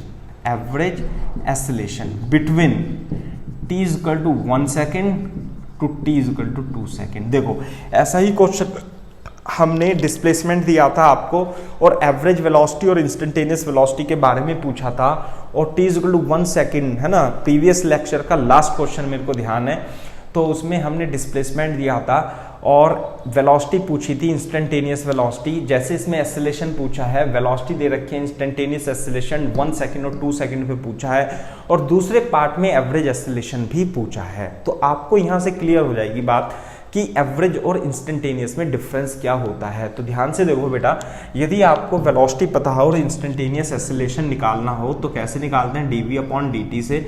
यदि आप इसका डिफरेंशिएशन जानते हो तो ये 40 आ जाएगा और ये 3t इंटू 1 आ जाएगा, और इसका डिफरेंशिएशन 0, तो 40 प्लस 3, तो यानी कि acceleration as a function of time t 40 plus 3 आ जाता है। क्लियर है बात। अब लेकिन उसने पूछा है कि at t equal to 1 second पर एक्सेलरेशन पूछा है, तो यहाँ पे at इक्वल टू 40 प्लस 3 है, तो t की जगह क्या रख देंगे 1, तो 4 into 1 plus 3 equal to 7 metre per second square answer आ जाता है। दिस इज द इंस्टेंटेनियस, किसी पर्टिकुलर इंस्टेंट पर। इसी तरीके से t इक्वल टू 2 सेकेंड की यदि हम बात करें तो 2 पर t की जगह क्या रख देंगे 2 प्लस 3 कितना रहता है, 4 दूनी 8 और 3 11 metre per second square. So this is the answer of the part 1। Part 1 का मतलब क्या है कि इंस्टेंटेनियस एक्सेलरेशन आपको बताना था t इक्वल टू 1 सेकेंड पर और t इक्वल टू 2 सेकेंड पे बताना था। लेकिन हम बात करते हैं एवरेज एक्सेलरेशन की। तो एवरेज एक्सेलरेशन क्या होता है, average acceleration is v2 minus v1 upon t2 minus t1, है ना, या change in velocity divided by change in time. v2 minus v1 upon t2 भी लिख सकते हैं। तो क्या आपको t2 पता है? हाँ पता है। t2 कितना दे रखा है यहाँ पे 2 सेकेंड। t1 पता है? हाँ पता है। कितना दे रखा है 1 सेकेंड। v2 क्या है? v2 है वेलोसिटी, कहाँ पर? t2 पर। तो यानी कि 2 सेकेंड पर वेलोसिटी, देखो बेटा वेलोसिटी कैसे निकलेगी, वेलोसिटी निकलेगी आपकी, मैं यहाँ लिख लेता हूँ, है ना। वेलोसिटी कैसे निकलेगी, velocity as a function of time t कितना दिया हुआ है 2t square plus 3t plus 1 दिया हुआ है। तो t इक्वल टू 1 सेकेंड पे वेलोसिटी निकालो आप, 2 into 1 square plus 3 into 1 plus 1 कितनी आ गई 6 मीटर पर सेकेंड। इसी तरीके से t इक्वल टू 2 सेकेंड पर यदि आप इसकी वेलोसिटी निकालोगे तो v2 कितना हो गया 2 into 2 square plus 3 into 2 plus 1 कितना हो गया 8 और 3 दूनी 6 14 और एक 15 मीटर पर सेकेंड। यानी कि 1 सेकेंड पर पार्टिकल की वेलोसिटी 6 मीटर थी और बढ़ करके 15 मीटर पर सेकेंड हो गई। तो चेंज इन वेलोसिटी कितना हुआ, change in velocity final velocity कब 2 सेकेंड पर, इनिशियल वेलोसिटी कब 1 सेकेंड पर। तो बेटा 2 सेकेंड पर वेलोसिटी कितनी है 15, 1 सेकेंड पर वेलोसिटी कितनी है 6 और टोटल टाइम इतना, तो कितना हो गया 9 मीटर पर सेकेंड स्क्वायर। तो यदि आप 15 में 6 जाएंगे तो 9 मीटर पर सेकेंड स्क्वायर इसका आंसर आ जाता है। So this is the way how you have to solve the concept of the how you have to solve the question based on the average acceleration is the change in velocity divided by change in time. तो इस तरीके से आप average और instantaneous acceleration में दोनों में differentiate कर सकते हैं, है ना। तो और भी क्वेश्चन है, जैसे कि एक सिंपल, बहुत ही सिंपल क्वेश्चन लिख लीजिए।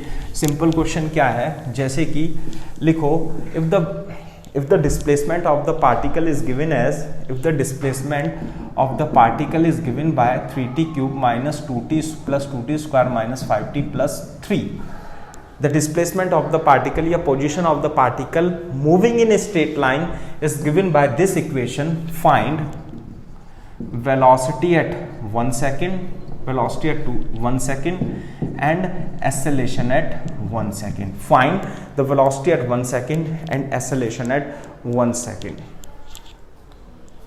क्लियर है क्या बात? तो देखो, यदि आपको x पता है, इसे x भी लिख सकते हैं ऐसे, तो वेलोसिटी कैसे निकालेंगे? dx अपॉन dt से इसका डिफरेंशिएशन करेंगे तो 90 स्क्वायर, इसका डिफरेंशिएशन करेंगे 2t स्क्वायर का डिफरेंशिएशन 4t, और इसका डिफरेंशिएशन करेंगे 5 इंटू 1 और t इसका डिफरेंशिएशन। तो वेलोसिटी आ जाती है 90 square plus 4t minus 5। Clear है क्या बात? This is the velocity as a function of time t। तो हमें वेलोसिटी कब निकालनी है? 1 सेकंड पर। तो t is equal to 1 second रख देंगे तो v1 की वैल्यू आ जाएगी, यहाँ पर tt जहाँ पर है वहाँ पर क्या रख देंगे? 1 रख देंगे। 1 स्क्वायर प्लस 4 1 माइनस 5, तो आ जाएगा ये 9 minus 1 is equal to 8 metre per second. इसका मतलब कि 1 सेकंड पर डिस्प्लेसमेंट तो चाहे कुछ भी हो, वेलोसिटी की मैग्नीट्यूड आ रही है 8 मीटर पर सेकंड। अब हमें 1 सेकंड पर ही एक्सेलरेशन निकालना है, तो एक्सेलरेशन फाइंड करने के लिए हमें dv अपॉन dt करना पड़ता है, यानी कि इसका डिफरेंशिएशन दोबारा करना पड़ेगा। तो 9 तो as it is, t square का डिफरेंशिएशन 2t प्लस 4t का डिफरेंशिएशन 1 माइनस 5, तो ये कितना आ जाता है बेटा? 18t प्लस 4, एक मिनट, 9t स्क्वायर का डिफरेंशिएशन 2t, 4t 1 और 5 का डिफरेंशिएशन 0, तो 9 दूनी 18t प्लस 4, तो acceleration as a function of time t 18t plus 4 आ जाता है। अब हमें एक्सेलरेशन कब निकालना है? t equal to 1 second. यदि वो बोलता t इक्वल टू 2 सेकेंड पे निकालो, तो क्या करते? t की जगह 2 रख देते, तो put t equal to 1 second, a1 की value 18.1, 18 into 1.4, 22 metre per second square answer आ जाता है। इस टाइप के क्वेश्चन भी पूछे जाते रहे हैं, है ना। बहुत ही अच्छा क्वेश्चन है, आप इसे कॉपी कर सकते हैं। मैं आपके सामने एक दूसरा क्वेश्चन लिख देता हूँ। क्या ये बहुत ही इंपॉर्टेंट क्वेश्चन है जो मैं करने वाला हूँ, लिख लीजिए। कैसे? The displacement of the particle x is given as, कितना दे रखा है बेटा? T cube minus 3t square, t cube minus 3t square plus 2t plus 5, ऐसे करके दे रखा है। T cube minus 3t square plus 2t plus 5 दे रखा है ना। क्वेश्चन लिखो बेटा, क्वेश्चन लिखो। Find the velocity of the particle, find the velocity of the particle when acceleration becomes 0. Find velocity of the particle when acceleration becomes 0. If the displacement of the particle is given by, if the display या position भी लिख सकते हैं, if the position of the particle is given by x is equal to t cube minus 3t square plus 2t plus 5, आपको velocity की value find करनी है कब? when acceleration is 0। तो आपको एक्सेलरेशन को 0 करना है, तो पहले एक्सेलरेशन लेकर के तो आओ। एक्सेलरेशन लाओगे कब? पहले x का डिफरेंशिएट करेंगे dx अपॉन dt का, और क्या मिलेगा हमें? वेलोसिटी, और ये आ जाता है 3t स्क्वायर, इसका डिफरेंशिएशन 60, इसका डिफरेंशिएशन 2 इंटू 1, 5 का डिफरेंशिएशन 0, तो वेलोसिटी आ जाती है 3t square minus 6t plus 2 आ जाती है। This is nothing but velocity as a function of time t आ जाता है। आगे बात समझ में? अब हमें एक्सेलरेशन को 0 करना है और उससे t की वैल्यू निकालनी है, तो एक्सेलरेशन कैसे पता लगेगा? इसे आप डिफरेंशिएट करोगे dv अपॉन dt, और आपको मिलेगा एक्सेलरेशन, और इसका डिफरेंशिएशन 60 और इसका डिफरेंशिएशन 6 इंटू 1 प्लस 0, तो एक्सेलरेशन इज 60 माइनस 6। तो अब एक्सेलरेशन को क्या बोल रहा है वो, कि एक्सेलरेशन को 0 कर दो और क्या कर दो? t की वैल्यू निकाल दो। तो t की वैल्यू कितनी आ गई? 1 सेकेंड। तो t is equal to 1 second पर एक्सेलरेशन क्या हो जाता है बेटा? t is equal to 1 second पर एक्सेलरेशन हो जाता है 0। तो उसी टाइम पर आपको क्या निकालना है? वेलोसिटी निकालना है। तो हम वेलोसिटी निकाल लेंगे। कैसे? इसमें हम क्या रखेंगे? t is equal to 1 put करके, 1 सेकेंड पुट करके v1 की वैल्यू जो आएगी, यहाँ पे tt जहाँ भी आ रहा है 3 into 1 square minus 6 into 1 plus 2, है ना। This is what? 2। तो कितना आ जाएगा? 3 minus 6 plus 2 is equal to minus 1 metre per second. तो वेलोसिटी तो पॉजिटिव भी हो सकती है और नेगेटिव भी हो सकती है, लेकिन यहाँ पर velocity minus 1 metre per second आ रहा है, तो माइनस 1 मीटर पर सेकेंड इसका आंसर हो जाता है। क्लियर है क्या बात? तो मेरे ख्याल से आपको इस कॉन्सेप्ट को समझने में कोई दिक्कत नहीं होनी चाहिए। तो इस टाइप के इन क्वेश्चंस को आप कर सकते हैं, ठीक है। अब हम कुछ और क्वेश्चंस करते हैं बेटा एक्सेलरेशन एंड वेलोसिटी पर, ताकि आपके कॉन्सेप्ट बहुत अच्छे तरीके से क्लियर हो जाए। हमने जो स्टार्ट किया था कॉन्सेप्ट बहुत ही बेसिक से स्टार्ट किया था, कॉन्सेप्ट ऑफ द एक्सेलरेशन, और अब हम मूव करते जा रहे हैं और बहुत ही टिपिकल क्वेश्चंस पर। तो एक क्वेश्चन है, बहुत ही अच्छा क्वेश्चन है, आप उस चीज़ को ध्यान में रखिएगा। क्वेश्चन लिख लीजिए, पहले क्वेश्चन लिख लीजिए। क्वेश्चन क्या है? Question is if a particle moves along the curve, if the particle moves along the curve y is equal to 4x square such that its y displacement varies as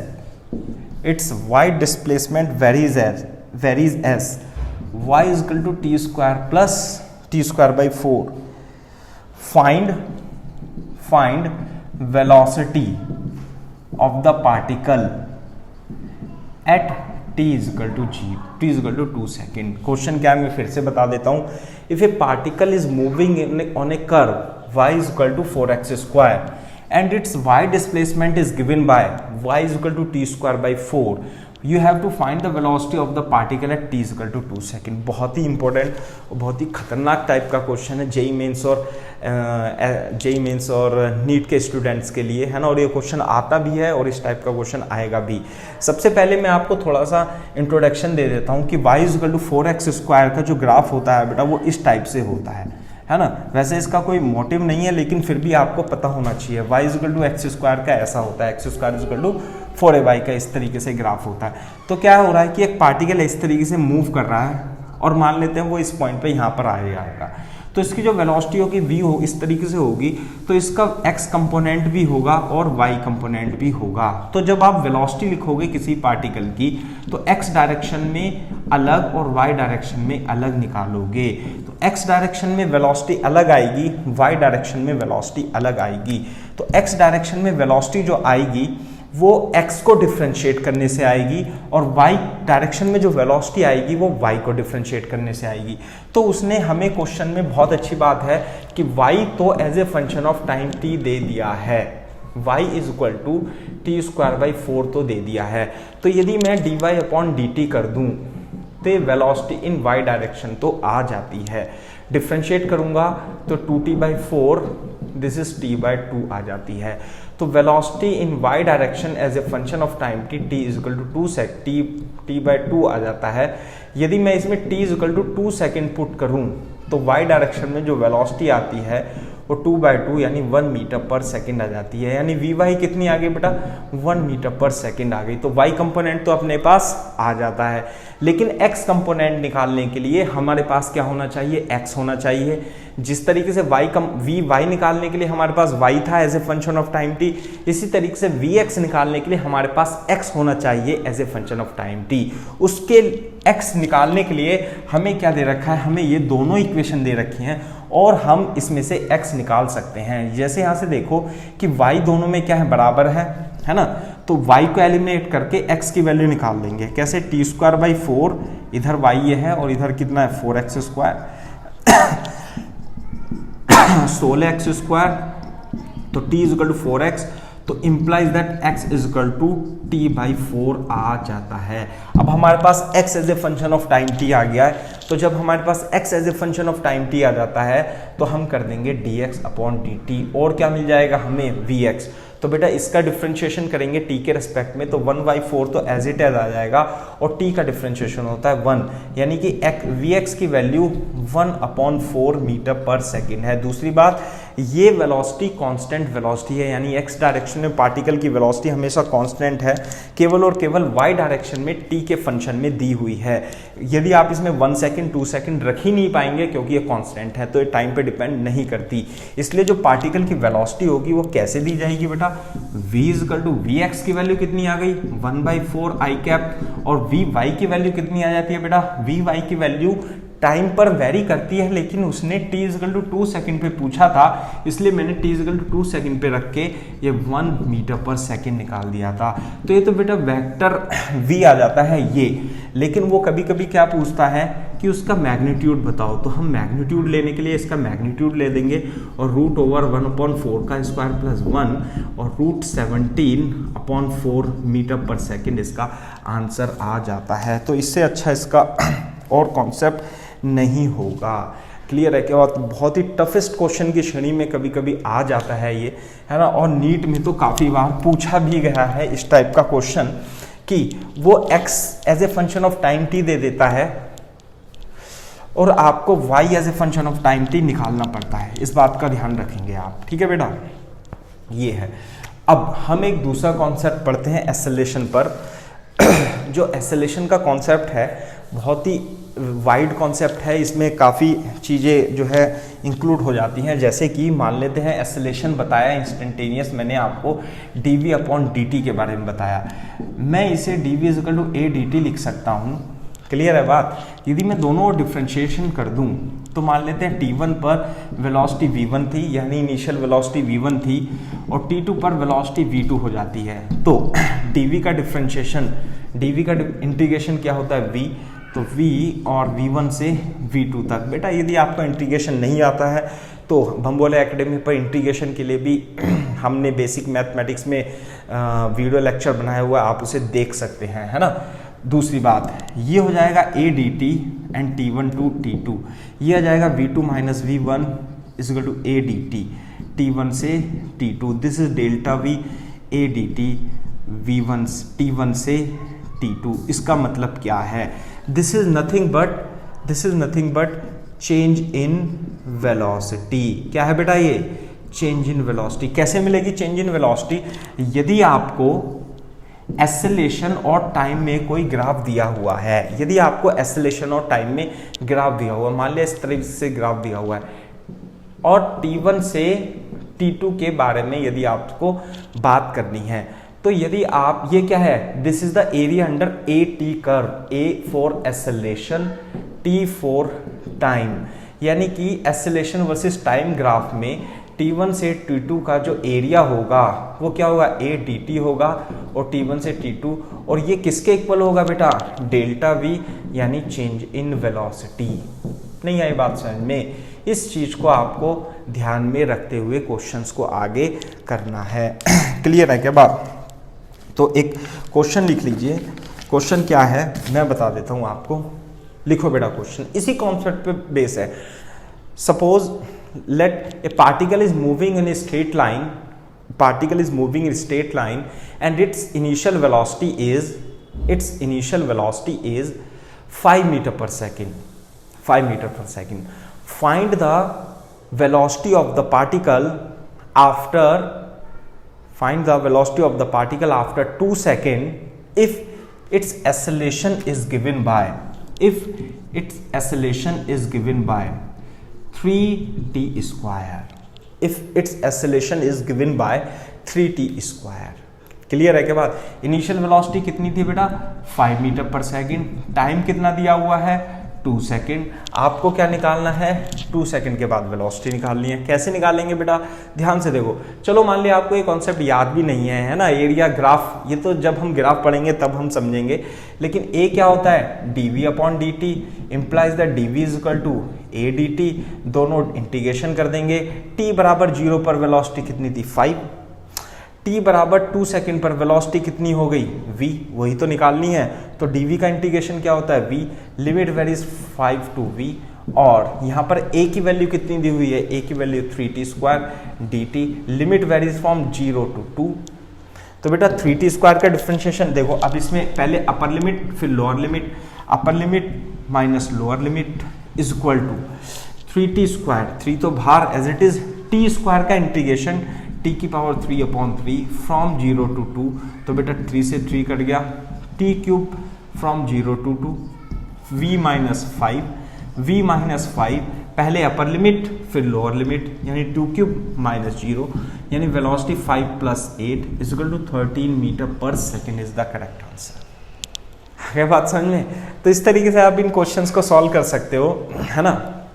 concept तो different है कि भाई ए को क्या लिख लोगे, ए को dv upon dt लिख लोगे, तो dv is equal to a dt होता है और उसका इंटीग्रेशन करके आप इन क्वेश्चंस को सॉल्व कर सकते हो। ठीक है, एक दूसरा क्वेश्चन है बेटा, इसी टाइप का क्वेश्चन है, बहुत ही अच्छा क्वेश्चन है ना, इसी कॉन्सेप्ट पर बेस है। क्वेश्चन लिख लो, if a particle is moving in a straight line, लिखो बेटा, if a particle is moving in a straight line and its acceleration is given by at is equal to bt plus c, where b and c are constant. Find velocity of the particle at t is equal to 2 seconds if it starts from rest. इसका मतलब t1 कितना है, 0, initially क्या है, velocity 0 है और a दे रखा है, तो a को हम क्या लिखते हैं बेटा, dv अपॉन dt, तो dv is equal to a dt ऐसे लिख लेंगे। क्लियर है क्या बात, इंटीग्रेट कर देंगे, तो initially t is equal to 0 पर वेलोसिटी कितनी है, 0, और t is equal to 2 second पर वेलोसिटी आपको निकालनी है, तो इधर तो v माइनस 0 आ जाएगा, इधर एक्सेलेरेशन की जगह क्या लिख देंगे, bt प्लस c लिख देंगे। क्लियर है के बाद 0 से 2 कर देंगे और dt कर देंगे और integration bt square by 2 plus c t from 0 to 2 आ जाएगा, है ना, v माइनस 0, यहाँ तो v लिख देता हूँ, इज इक्वल टू पहले अपर लिमिट रखेंगे यानी 2 रखेंगे, तो b इंटू 2 square by 2 plus c into 2 minus 0 रखेंगे, फिर तो 0 0 हो जाएगा और ये आ जाएगा आपका velocity is equal to 2b plus c is the correct answer. So this is the way how do we solve for this type of question. आगे बात समझ में, ये बात है, तो this is the very important concept of the acceleration where we will find the velocity of final velocity with the help of the acceleration. If acceleration as a function time is given, then we will use dv is equal to a dt और उसका integration करके initial और final limit यानी lower limit और upper limit put कर देंगे। ठीक है, अब हम एक दूसरे टाइप का कॉन्सेप्ट करते हैं। दूसरे टाइप का कॉन्सेप्ट बहुत ज़्यादा इंपॉर्टेंट है, वेरी वेरी इंपॉर्टेंट क्या कि जैसे मान लेते हैं कि आपको t square plus t plus 2t plus 1 दिया हुआ था, जब आपको velocity as a function of time t दिया होता है तो एक्सेलरेशन कैसे निकालते हैं, एक्सेलरेशन निकालते हैं dv का डिफरेंशिएशन करेंगे टाइम, v का डिफरेंशिएशन करेंगे टाइम के रेस्पेक्ट में, 2t प्लस 2 आंसर आपका आ जाता है, कोई दिक्कत नहीं, कोई भी दिक्कत नहीं है। लेकिन कभी कभी क्या करता है बेटा वो कि आपको वेलोसिटी को वो टाइम के रेस्पेक्ट में देता ही नहीं है, टाइम के फंक्शन में देता ही नहीं है, वेलोसिटी को दे देता है एक्स के फलन में। क्या लिखना है, if velocity is given as a function of x बोले तो displacement, what will you do, है ना, कैसे करेंगे, ए को लिखते हैं हम dv अपॉन dt और यहाँ पे dx और dtx से ऊपर नीचे क्या करेंगे, हम मल्टीप्लाई कर देंगे, है ना।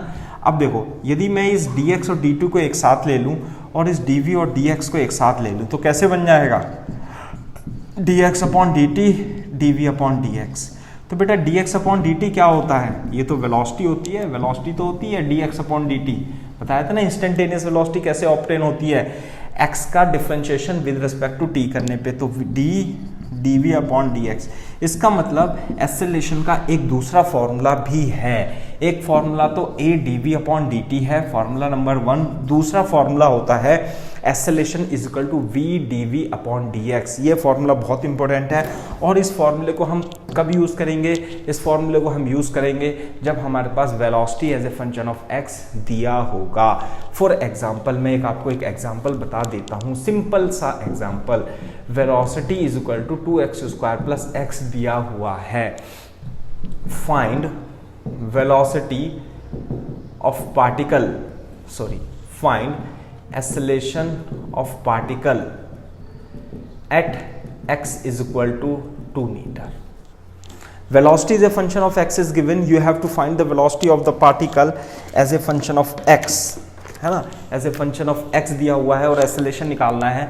तो एक्सेलरेशन को अब dv अपॉन dt कर सकते हो क्या? बिल्कुल नहीं कर सकते। या इधर तो v है और इधर t होता तो कर देते, जैसे इधर कर रखा था, इधर v था इधर t था। Velocity as a function of time t दिया हुआ है, यहाँ पर velocity as a function of x दिया हुआ है। If velocity is given as a function of x displacement, then acceleration is found with the help of v dv upon dx। तो acceleration is also equal to v dv upon dx। तो simply आपको क्या करना है कि dv upon dx निकालना है। तो dv अपॉन dx निकाल लेंगे, बस यहाँ x की जगह t की जगह x है, तो यदि आप इसका डिफ्रेंशिएशन करोगे x के रेस्पेक्ट में, तो इसका डिफ्रेंशिएशन 4x आ जाएगा और x का डिफ्रेंशिएशन 1 आ जाएगा। क्लियर है क्या बात? इसलिए एक्सेलरेशन क्या होगा? v into dv upon dx। तो बेटा v तो दे ही रखा है क्वेश्चन में, कितना? 2x स्क्वायर प्लस x, और बेटा dv अपॉन dx कितना निकाला? 4x plus 1। सो ये आ गया acceleration as a function of x। अब आपसे पूछा क्या है? Find the acceleration of the particle at x is equal to 2 metre. तो x की जगह क्या रख देंगे? 2 मीटर रख देंगे, तो एक्सेलरेशन एट 2 मीटर आ जाएगा। जहां जहां x है वहां वहां क्या रख दें? 2 रख दें। 2 into 2 square plus 2 plus 4 into 2 plus 1 कितना आ जाता है? 2 दूनी 4 दूनी 8 2 10 प्लस 4 दूनी 8 और 1 9, तो 90 metre per second square is the correct answer for this question. तो इस टाइप से आपको एक्सेलरेशन a बराबर v dv अपॉन dx वाले फॉर्मूले की हेल्प से क्वेश्चन कर लेने हैं। ठीक है, मैं आपको इस टाइप के कुछ क्वेश्चन हैं वो मैं आपको बता देता हूं, और जो कि नीट में भी क्वेश्चन नीट में आए हुए क्वेश्चन हैं, है ना, उन क्वेश्चंस को मैं आपको बता देता हूं। देखो क्वेश्चन क्या है, हाँ बहुत ही सही क्वेश्चन हम करने जा रहे हैं, है ना। ये रहा, जैसे ये क्वेश्चन है, एक मिनट इस क्वेश्चन को करते हैं, ये नीट में आया हुआ है। क्वेश्चन देखिए, a particle of unit mass undergoes one dimension motion such that its velocity varies as Vx is equal to beta x की पावर -2n दे रखी है, where beta and n are the constant and x is the position of the particle. You have to find the acceleration of the particle as a function of x. आपको निकालना है। तो देखो बेटा, मैं वही कह रहा था आपसे कि जब velocity as a function of x दी हो और यहाँ पे बीटा x की पावर -2n दिया हुआ है और आपको acceleration as a function of x निकालना है, तो एक्सेलरेशन को v dv अपॉन dt नहीं करेंगे, हम क्या करेंगे? v dv अपॉन dx करेंगे। यानी कि वेलोसिटी तो हमें as a function of x दी हुई है, ये क्वांटिटी तो दी हुई है, आपको क्या करना है बेटा? dv अपॉन dx करना है, यानी कि इसका डिफ्रेंशिएशन करना है x के रेस्पेक्ट में, है ना। क्या दिया हुआ है मैं दोबारा से लिख देता हूँ, बीटा x की पावर -2n दिया हुआ है, तो dv अपॉन dx कैसे करेंगे? बीटा तो एज इट इज, ये तो क्या है बेटा? बीटा एज इट इज, ये तो कांस्टेंट है, x की पावर n का फॉर्मूला n x की पावर n -1 -2n x की पावर -2n -1, ये आ जाता है -2 बीटा n x की पावर -2n -1, ये आ जाता है dv अपॉन dx। इसलिए एक्सेलरेशन की वैल्यू कैसे आ जाएगी बेटा? Acceleration is equal to v dv upon dx, v की वैल्यू बीटा x की पावर -2n, है ना, a बराबर v dv अपॉन dx। तो बेटा v की वैल्यू तो ये है और dv अपॉन dx की वैल्यू -2 बीटा n और x की पावर -2n -1, तो ये आ जाती है -2 बीटा n, ऐसे करके आ जाएगा, और x की power -4n -1। So this is the acceleration. देखो ऑप्शन कौन सा मिलता है इसमें? ऑप्शन मिलता है इसमें फर्स्ट, नहीं एक मिनट गलत कर दिया, बीटा इंटू बीटा, ये हो जाता है बीटा स्क्वायर। तो first option is the correct option in this case. Clear है क्या बात? तो इस तरीके से इन क्वेश्चंस को हम सॉल्व कर सकते हैं। ठीक है, ये है